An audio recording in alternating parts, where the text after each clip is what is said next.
Sevgili arkadaşlar merhaba. Bugün sizlere doğada rastladığımız vakit defne yapraklarını, defneleri nasıl tanırsınız onları göstereceğim.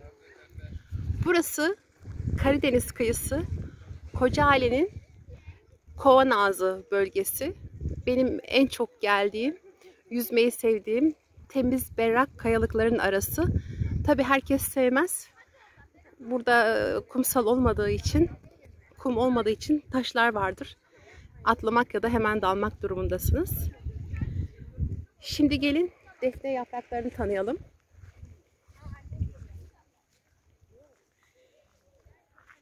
Bakın şu gördüğünüz yerler. Bakın şu gördüğünüz yerler hep defne yaprakları. Boyları genellikle 2 ila 6 metre boyunda. Çalı formunda ya da ağaç formunda olabilir. 10 metreye kadar vardığı da gözlemlenmektedir.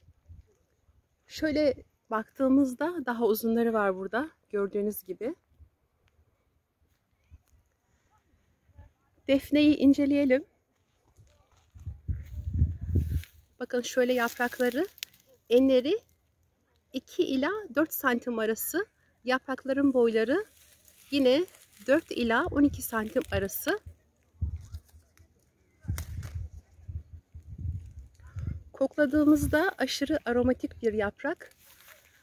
Baktığımızda yukarı doğru dallar kılıç formunu alıyor.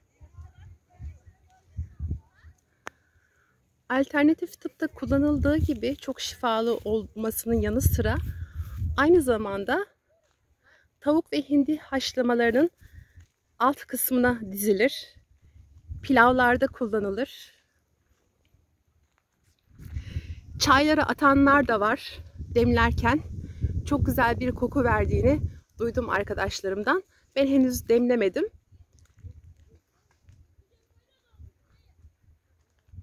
Gördüğünüz gibi burası hep defne. Yapraklar biraz sert arkadaşlar. Katı, kırılgan yapraklar. Diğer bitkilerin yaprakları gibi yumuşak ve esnek değil. Şöyle hemen kırılıyor gördüğünüz gibi. Çıtır çıtır yapıyor. Ama yaprağı kırarken buradan bile çok güzel koku burnuma geldi. Dehşet güzel kokuyor. Bunu herhangi bir yerde bir oda parfümü olarak da seviyorsanız kullanabilirsiniz. Açıkçası hoş bir kokusu var, doğal bir kokusu var.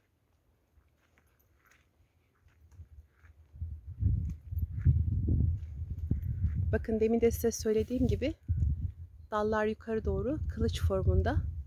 Zannedersem bu anlattıklarımdan sonra defneyi doğada gördüğünüz vakit tanırsınız.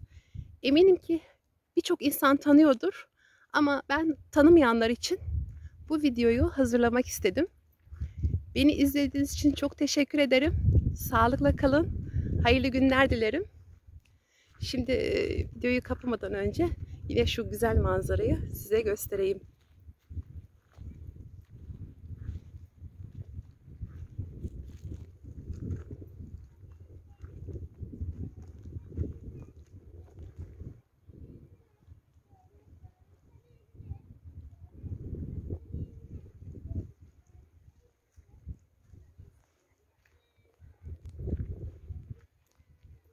Allah'a emanet olun. Hayırlı günler diliyorum.